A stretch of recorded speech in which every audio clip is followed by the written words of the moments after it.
Artworks Foundry in Berkeley works in the lost wax method, and that's been around for 5,000–6,000 years.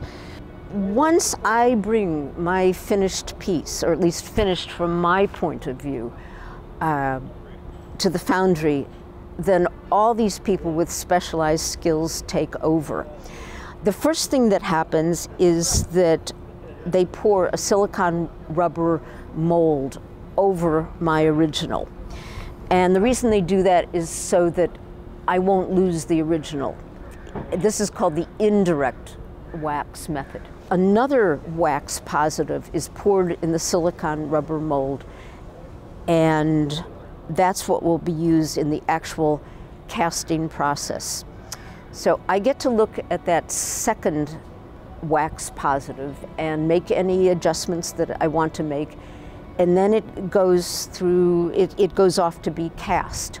They dip it in a slurry of silicone and sand. They call it a ceramic. It's kind of a colloidal silica. They first dip it in very, very fine sand because they're trying to get every single detail in the original piece of artwork. And then increasingly they dip it in coarser pieces of sand. They also attach wax rods to it, and those are called sprues. And those become the channels through which the wax melts out in the casting process and the bronze is poured in.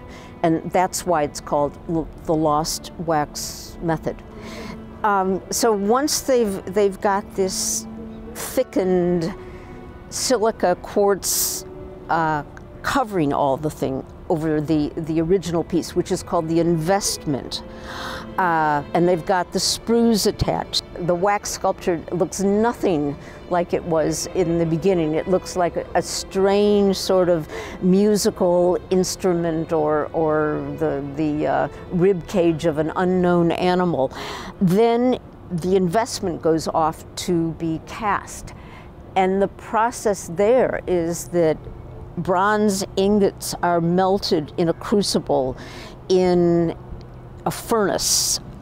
And when the ingots melt into a golden burning soup, it's so hot that the entire cauldron turns orange like the sun. So first the investment is put in a kiln, and that heats it to a high temperature, and all the wax that was in there melts out through the sprues, those canals. The investment is moved over to the casting area, and molten bronze is poured into it, not unlike the way you'd pour a soup into a bowl.